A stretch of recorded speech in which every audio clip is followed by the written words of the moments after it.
everyone, welcome. Thank you for joining us. This is our June tea break on changing audiences. The eagle-eyed amongst you may well notice that I am not, in fact, Oliver Mantell, Director of Evidence and Insight. If you're a regular tea break booker, you're thinking, who is this woman? Ollie sadly has been detained by a family emergency this morning. Everything's fine, but he's at A&E with his son. So you've got me, I'm afraid, and also my colleague Ben. Introduce hello. To introduce myself properly, my name's Megan. I actually work in the marketing communications team at the audience agency. So big caveat, all this data that we're going to present, I didn't actually pull that data. That's Ollie and his colleagues. So while I would do my best to explain it and talk through it, I'm not completely immersed in it in the way that he is, but we will do our best. For audio description purposes, I'm a white woman. I've got longish dark brown hair, longer than it usually is, and I'm wearing a green dress at the moment today. And I am joined by my colleague, Ben. Do you want to introduce yourself? Hi, I'm Ben Jeffries. I lead in Scotland for the audience agency, and I've got a background sort of working in ticketing venues, especially theatres and concerts across the UK. And audio description-wise, I'm a balding but bearded, there is some hair, middle-aged white man in a blue shirt and spectacles. And I'll be coming in at the end to give my initial thoughts and response on what we all see together today. Great, thank you, Ben. We've also got a couple of other audience agency colleagues in the background who are around to answer some questions in the chat, rallying the team today in Ollie's absence, but we'll do our best through today's session. A couple of bits of housekeeping before we get into it. This session's 45 minutes long, so if you have got things like school run or other meetings to go to, we'll be well finished in time for that.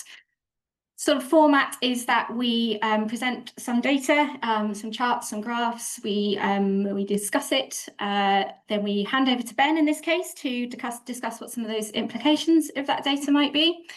And then we open up the floor to you guys. So it's very much an opportunity for you to respond as well. If what you're seeing in the big picture stuff reflects what you're seeing in your own organisation, or if this is completely surprising to you, we'd love to hear from you. We'd love to kind of get your experiences as well.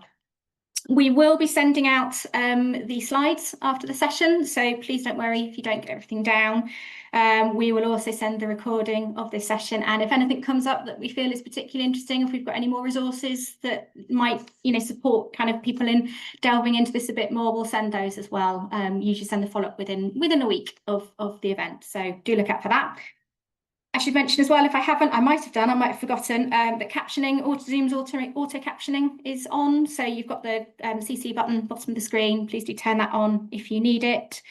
If you have questions as we go, pop them in the chat. Like I say, we've got colleagues in the background who may well be able to answer you. If we can't answer, we will take it, note it, and get back to you individually as well. So with that in mind, what we're talking about here is a little bit of a revisit of a session that we did this time last year, about 11 months ago, which was looking at overall change in audience. It's a really big theme, I know. But just to set it in context a little bit, what that means is that we've got a cohort, we've got a group of about 255 cultural organisations who we are kind of tracking over the last 6 years or so. They're mainly performing arts organisations, a big caveat before we start, because that it's all looking at ticketing data. So it's looking at ticketing data that's coming into our audience answers pot, as it were. And just by nature of the fact that, many museums and galleries don't ticket on a regular basis, we don't have so much data there for museums and galleries. The pot is mainly made up of performing arts organisations, often a question that we get at the start of the session. And we will be, I skipped ahead when I shouldn't have done. That's revealing too much too soon. Just to say as well, when we look at this change, we're very much looking at it through the lens of audience spectrum. And many of you here will be familiar with audience spectrum, I'm sure, but just as a quick reminder, we don't have time to go into a lot of depth about audience spectrum here. But just as a quick reminder, that's as in the audience agency segmentation system that we developed. And there are 10 segments, it applies across the entire UK population. And it's looking at people's engagement with arts and culture, also their attitudes to arts and culture, things like barriers and motivations. And it's also looking at lifestyle and demographics. So we will use a lot of the terminology of audience spectrum in this session. A lot of the names of the segments are going to come up. If they're new to you, there's loads and loads of resources that you can kind of get into and explore. We've got a whole website that's all about audience spectrum. But don't be too, hopefully not too overwhelmed by all the audience spectrum talk. We'll try and simplify where we go as we can. So this is our first chart of the day. There will be a few of these. I hope you like charts and graphs, because this is what you're here for. But this basically just shows the tracking that we have been doing of this cohort of 255-ish organisations. Over the years since financial years since 2018-19. And what we're looking at here, so just as a note, please ignore all the grey shaded names on the right hand side for now. We'll get into the nitty gritty of that detail a bit later. But what this is basically looking at is total tickets sold across all audience spectrum segments, across all of the organisations that we have that data for. And it's comparing it to where we were in 2018-19. So on that left-hand axis there, the vertical axis, where we've got 100, that is the sort of baseline point of where ticket sales were at in 2018-19. And the movement around that is the decline or increase relative to 2018-19 each year. I hope that makes sense. This is the same chart that we're going to see over and over again throughout the session. So if we can kind of wrap our heads around that, it will make the rest of it a bit easier. So obviously there, huge decline in 1920 and 2021. I wonder what that could have been all about. Obviously a massive drop across the board.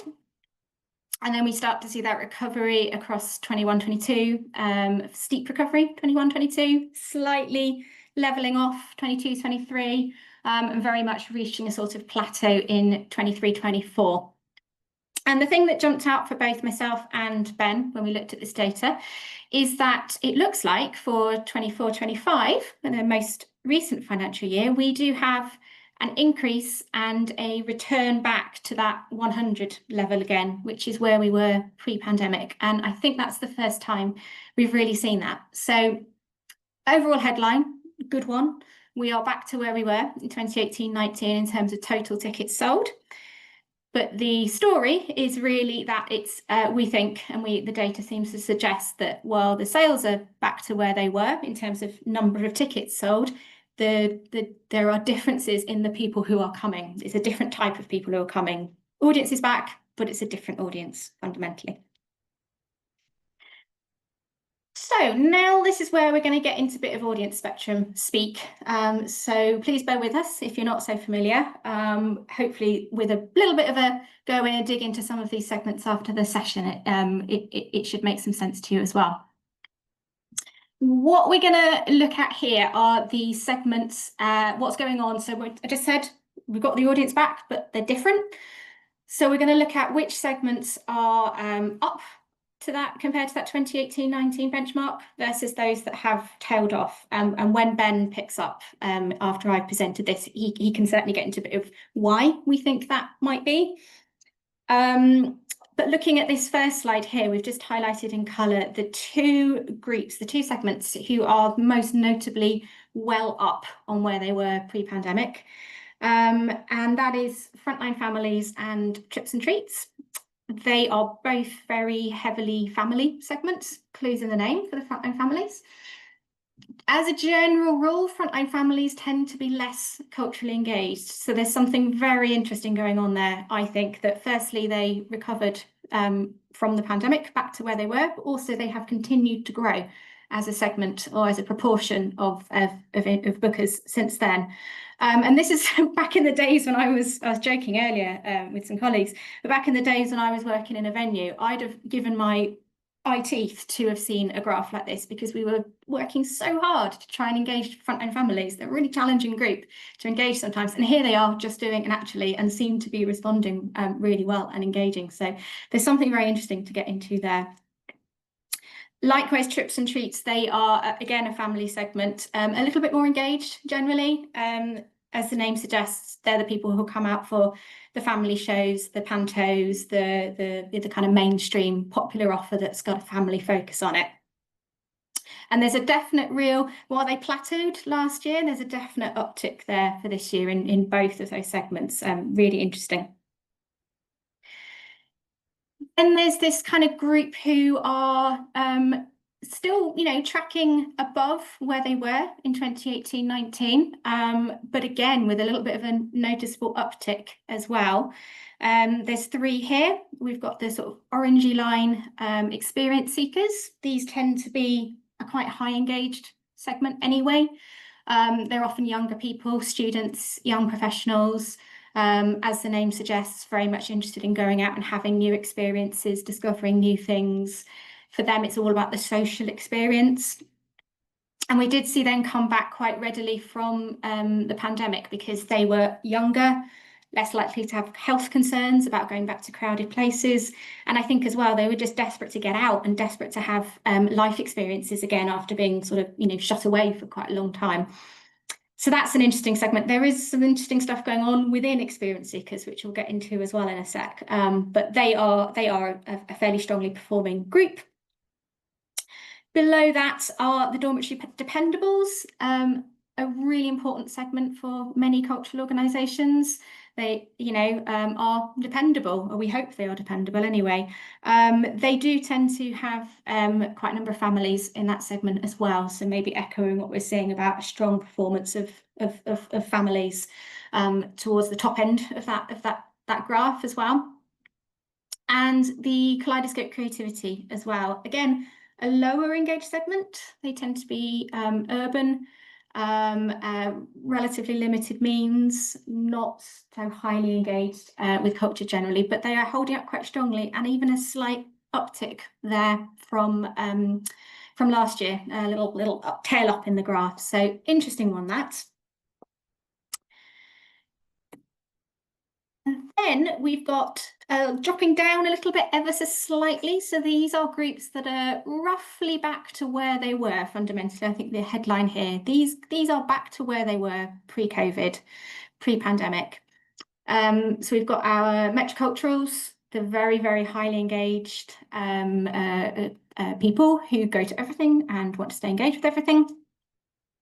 We've got the up-our streets, quite a prevalent segment in sort of regional cities, regional suburban areas. And we've got our commuter and culture bus. They're an interesting one at the moment. They have, interesting to see them still not quite back where they were, because they are a segment that the culture sector really depends on. They're a very, very large group of people, and they make up probably, if you've looked at your own audience profile, you'll see community and culture buffs really dominant in your own audience profile. So one to kind of be mindful of and keep an eye on what's going on with them. And then we've got the groups who we've not seen quite recover yet, fundamentally. You can see here, these 2 groups that we've highlighted in the blue and the yellow, they are groups who had recovered. They followed a track of recovery post-COVID. They didn't disappear completely, but they are still quite a long way off where they were pre-COVID. And supported communities is an interesting one. They are, for many quite the most difficult group to engage, I would hazard.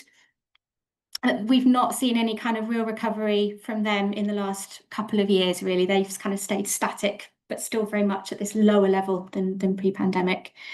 And likewise, home and heritage. So they tend to be older people, people who perhaps just were very, very slow to come back, if at all, post-pandemic. The usual concerns about health, perhaps also cost as well, being a bit of a factor for them. And again, they've plateaued and not really done a lot in the last year, fundamentally. So let's dig into some of those segments a little bit more, because this is where you can start to see some interesting comparing and contrasting going on. When I mentioned audience spectrum at the beginning, I mentioned how it divides the whole population into 10 top-level segments. Many of the names have been mentioned already. We can then further subdivide each of those segments into a 1 and a 2. And what that means, if you haven't kind of dug into those yet, is that the overall characteristics of the segment is still the same, but some of the life stage factors or perhaps geography factors are a little bit different within that. So as an example, experience seekers, I'm going to get the numbers the wrong way around because I do every time, so I'm not going to try. One of the experience seeker subsegments tends to be students and very recent graduates living in quite urban areas, city centres around university campuses. The other one tends to be slightly older, often working professionals, often beginning to settle down and put down roots in a way that students aren't. But their motivations for attending culture are the same. They are there for the experience, they're there for the sense of the new, they're there for the social factor. So it doesn't matter which sort of life stage they fall into, the motivations are the same. But there are obviously implications in how you might communicate with them based on the fact that one group are working and the other group are students. That might have an implication. So that's what we're talking about with these subsegments, these 1 and 2 subsegments, that their motivations are fundamentally the same and the characteristics are fundamentally the same, but there are some differences in them. So let's first start here, again, going back to those ones where we're seeing that real above average recovery, I suppose. If we split it down a little bit, if we look at those, let's go from the top downwards. If we look at those Tripps and treats who are returning at a much higher rate, I suppose, they are generally in the T1 segment. They're more likely to be in the T1 subsegment than the T2 subsegment. And the difference there is T1s are younger families. So again, possibly going back to some of the stuff we were seeing in the pandemic where people wanted to bring back their children to have first theatre experience, perhaps missed out on it during the couple of years of shutdown, and they've kind of perhaps continued that habit of engaging. I don't know, I'm speculating here. But it is the younger families that are come back rather than the more settled suburban families of the T2s, though the T2s are there as well. The trend is slightly towards the younger. And with the frontline families, not much difference going on there at all. It's a fairly even split. The F2s, who again, slightly younger, maybe inching slightly ahead. So if you would say anything, slight trend towards the younger families, but nothing really worth writing home about, I would suggest. Looking down into those, the ones with slightly less of a change, if we look at the metroculturals first, up on the top left there, if I'm reading this rightly, there's quite a pronounced difference there.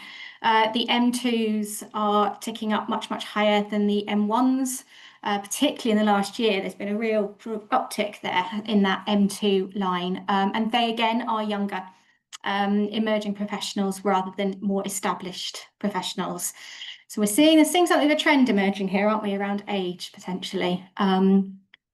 The dormitory dependables, again, a bit of a difference there between the dormitory dependable 1s and 2s. And look, surprise, surprise, that tends to be the slightly more, the D2s are the slightly older, more settled group. And they do tend to be in more kind of like regional areas than in the commuter towns as well.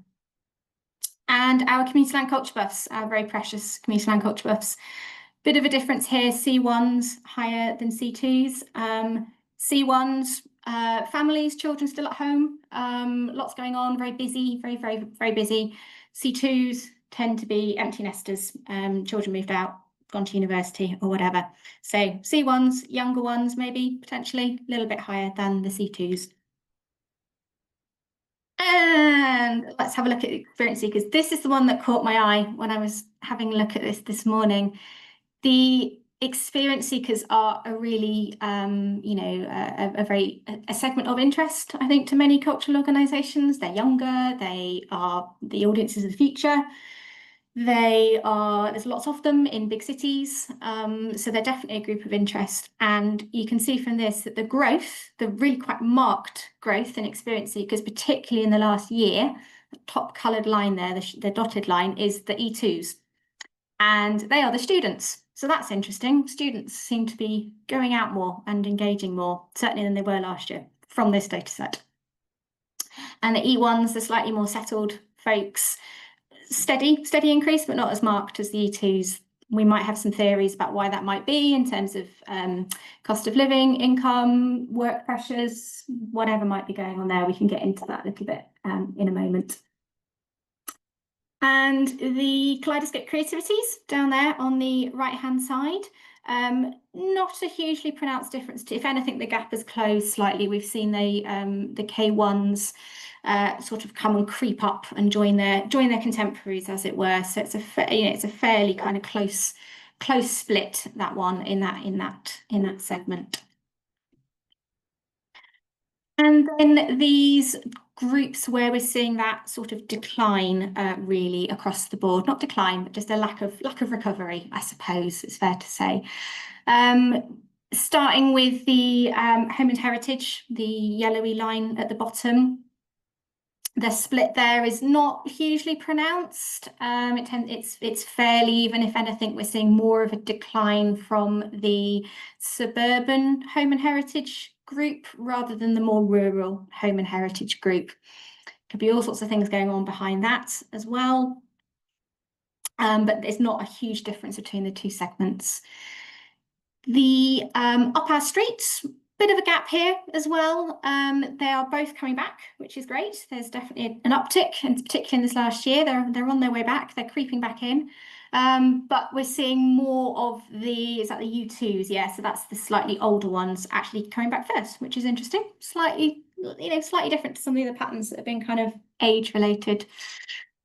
And the supported communities, this is a really pronounced difference. And I think this comes down to an understanding of the different types of people who fall into suburban supported communities, There's there are kind of two groups here. There's the supported communities who are older, perhaps in a residential care setting, or certainly in a setting where they need support to get out and about in some way, whether that's transport or group planning or whatever it is.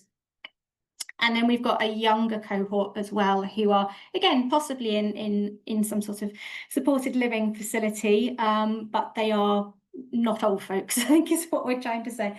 And I think the thing there we're saying is that the younger groups are coming back to some extent, the older ones less so. Sort of headline from that.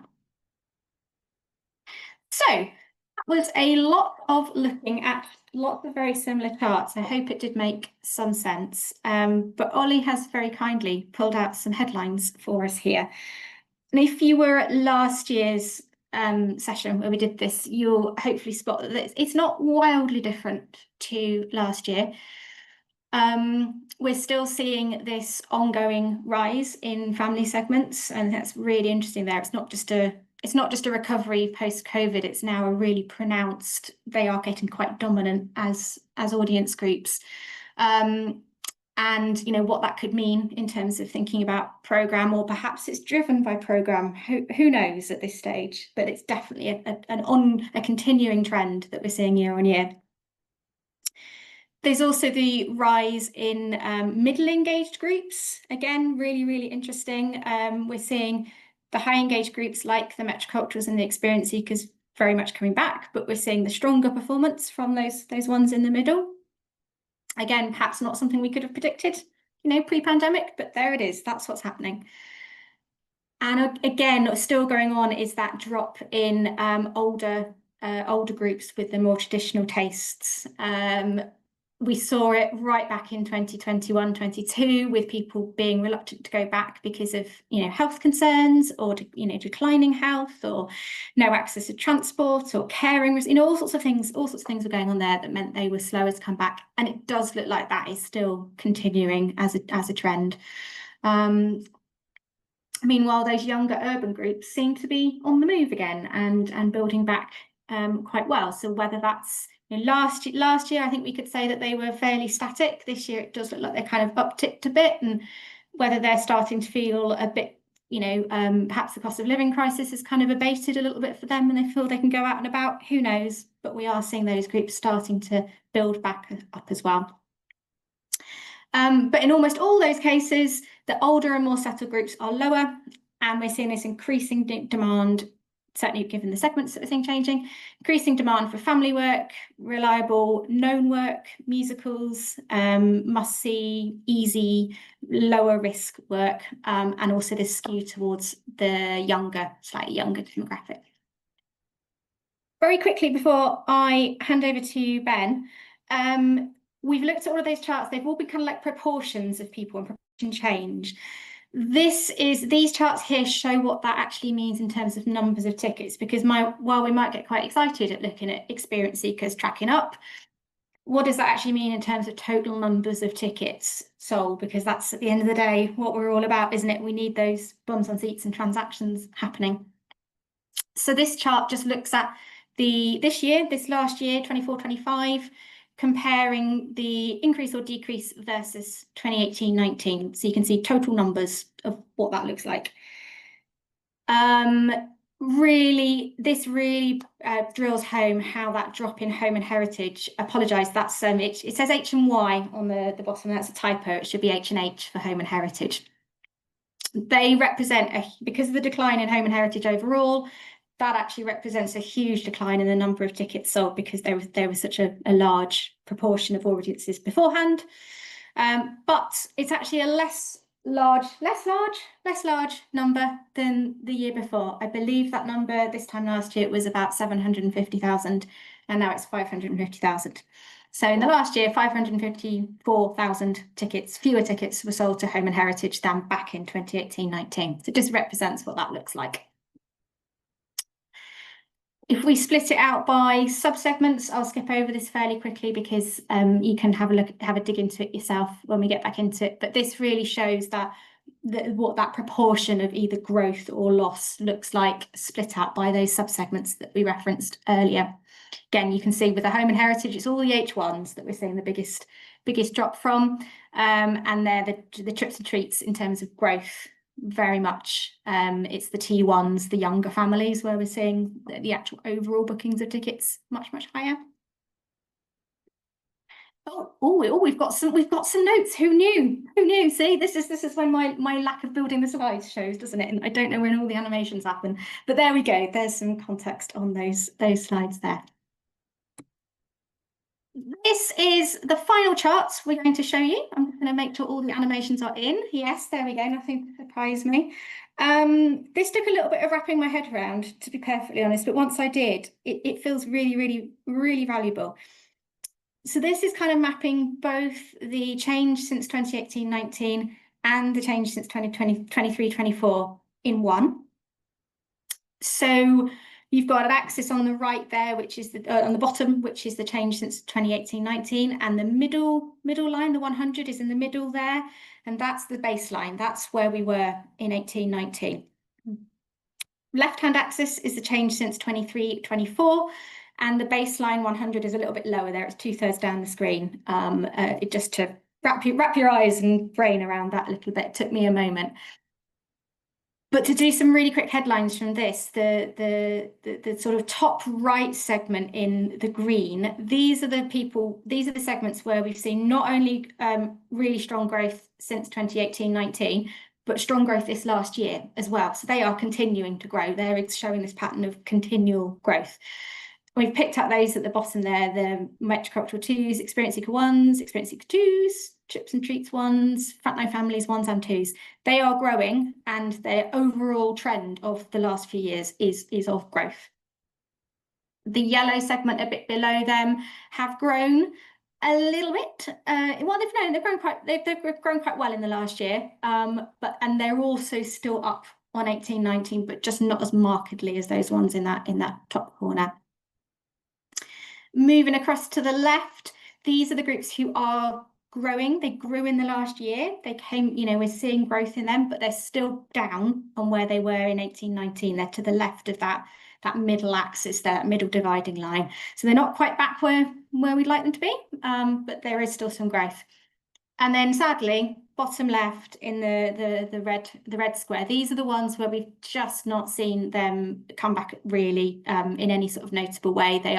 They haven't come back since 1819, and they are continuing to still drop. So they're one to just be mindful of and be aware of, that are struggling a little bit. So hopefully that chart makes a little bit sense. As I say, we will send it out so you can have a look at it.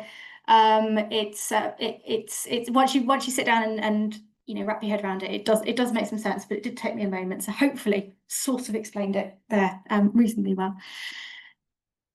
I'm going to can I hand over to you, Ben, at this point to talk through what some of this might mean? You can hand over to me to talk through. I don't have the answers, but I've got a lot of questions, and Great. hopefully people will hang around for the end and help us answer some of those. We're recording this session, but we switch it off for the Q&A. So don't feel it's a chat amongst ourselves at that point, because I do really have some questions. I mean, my first takeaway and the big headline, which is clear from that, is this is good news that total sales are back at and up ahead of pre-pandemic levels, and for more segments, surpassing the pre-pandemic than we had last year. In fact, only 2 are down on last year, H2 and S2 subsegments. Everyone else up. So that last, slightly confusing, but well worth looking at again when this comes out on YouTube video, is a really interesting sense of the size and where things have moved. So last year we were worried that recovery had sort of, having made good strands, had plateaued at around 90% on average, and that was reflected across a lot of those segments. And that's now only true for supported communities and home and heritage, that sort of plateau. Home and heritage were down, I don't go over it again, 757, now down 554. So while it's still down, it's recovering. It's still moving forwards and getting back to that recovery sense. I thought there was an interesting gap between E1 and E2, which you raised, Megan, which is this sort of very engaged, mainly urban groups, the experience seekers. I don't know why students would be up. Students and sort of postgrads, that sort of younger part of that segment, will be up compared to their partner subsegments, young professionals. That maybe, I don't know, cost of house buying, or the lack of disposable income at that early stage of professional life. I don't know, but it's an interesting, because that's not what you would naturally expect of that group. You typically see that slightly older part of that segment more engaged, just because they've got more disposable income. So what is going on? We're seeing, I think, an extension of previous trends, more trips and treats coming back, more and culture buffs and experience seekers rallying still from memory. But home and heritage flatlining continue, and family segments doing very well. So not just the ones with family in the name, but all the segments with families, so households with young children, dependent children in, up, not only above pre-pandemic levels, but above last year as well. So that's the growth area. So the other good news, some of the lowest engaged segments are more engaged even than pre-pandemic. So Sean, I think in the comments you were saying that community engagement, we're not pivoting towards community engagement, but maybe some of that is happening. Some of those quite hard to reach communities do seem to be engaging at higher levels in terms of ticket buying. That's very good. I note also in the comments saying later booking, and maybe that's in part connected to younger audiences making up a bigger proportion of the total audience. They tend to book older, and particularly the sort of slow recovery or decline, certainly proportional decline of community land, culture buffs, home and heritage. These, I guess, audiences that are more likely to book ahead and more likely to be subscribers and more likely to multi-buy and more likely to book their season bookings in advance. They're going relative to this younger audience. So that could be reflecting that. So we do these topics every year, and after the last year, I had a question which is on YouTube if you want to go and look at sort of last year's one. I had a thought: do boomers have less boom? Was my first thought, and I won't do that whole thing again. So do have a listen. But my theory at the session last year was that our core boomer audience, if you want, and I'm not a massive fan of those generational things, but that huge group of people who've been moving through the population, one of the biggest generations, who have been at the core of a lot of in terms of venue programming, and we sort of reliant on for a lot of our income, a lot of our donations, a lot of our work, and we knew they would move through the generational funnel and decline over time. But that was going to be a soft landing for us as they worked through the demographic funnel. Audiences come behind and we'd slowly adjust. And it felt a bit like through the pandemic that audience had declined very quickly. They just weren't coming back. And that soft landing we could have expected, the audience, the core audience that we built a lot of what we do around, weren't coming back. And I think we're still seeing a bit of that with commuter land culture buffs, home and heritage, and the older metrocultural segment, who are sort of the richer part of that boomer generation, not coming back as fast. And we have to adjust to fix that. So then there's Megan said, Ben will have some thoughts on why this is going on. I've got some thoughts. I don't know why. No, we don't know why this is going on. But I had a few thoughts. First, the economic shift. Cost of living is disproportionately impacting on some groups and their leisure spend, both in terms of factual impacts, but also people feeling less wealthy or feeling less secure. Also, bear in mind, we're not looking at the price in these graphs. We're looking at the number of tickets bought. So prices may have changed and people may have put prices up to meet cost of living, and that might be pushing more people out. And I think that's certainly economic is certainly a factor around that supported communities decline, which was always a low engaged group, but I think more financially and potentially more health barriers over the last few years. Seeing that. Then I think so. Economic shifts is part of it. Social shifts. We've been a working from home revolution, and more groups spending more money on their homes and spending more of their leisure time in their homes. A fun one, I like to think, a near doubling of dog ownership, meaning people are more connected to their homes. And I think that impacts on some groups more than others. If you're a commuter land culture buff, you used to commute. Do you commute as much as you do anymore? And if you don't, rather than hanging on after work in town to go to a show or a concert, you have to now leave home to go into that show if you're working from home. So maybe that there are some social shifts. An interesting one, which may be contentious, is there been a political shift? I think we've seen funding programs like Let's Create, but also reflected across other national and major grant funders, shift to a more asking people to be more community focused. Are you engaging? Are you broadening engagement? And is that focus working its way through arts organizations into programming, because that's what's being funded, and engagement approaches? Because we are seeing previously groups that are low engaged being more engaged, which is great news. And I don't know if that's connected to a focus of where funding's gone. And then the final big one, programming shifts. And there's a bit of a chicken and egg question here that Megan raised. Is this increased demand? Is this what we're seeing in these graphs? An increased demand for family work and for reliable, entertaining, known work, musicals, music, etc. So there's more of those people are coming to see that work, or are we programming more for families and mainstream work? Has one of our responses to the cost of living crisis and recovery been to program more in what's considered to be safe programming? And therefore, those commuter land culture buffs are just as keen as they ever were to come out, but they're not seeing the Shakespeare and the Mozart in the programs that they used to see. There's just not as many opportunities for them to engage. And I don't know. So I think what's really important, and we always say this, but we had a quick look before at some of the people we are working with, and this isn't a universal trend. So overall, across the 300 odd venues that are included in this sort of longitudinal study, those graphs hold true. But if you look at individual venues, there are a few. I've picked out a couple where commuter land culture buffs, both C1 and C2, are up on last year and up on pre-pandemic. So it might be, which suggests to me maybe this is programming led. If you've been consistent in your programming, still providing work for them, perhaps they're still coming. They're just seeing less that's of interest to them. I don't know. But do look at your audience and see if these trends are there. I think it's interesting to look at these trends. Are you seeing this? If these groups are significant in your local area and your population, and you're seeing decline, it's worth looking at where that decline, which segments are coming from. And if you're interested in how to do that as audience answers, I think we've got a couple of slides, or we can send that through afterwards. But I was going to throw it back to you really and say, why, given what you've seen, what are you seeing in your venues, and why do you think this might be happening with you?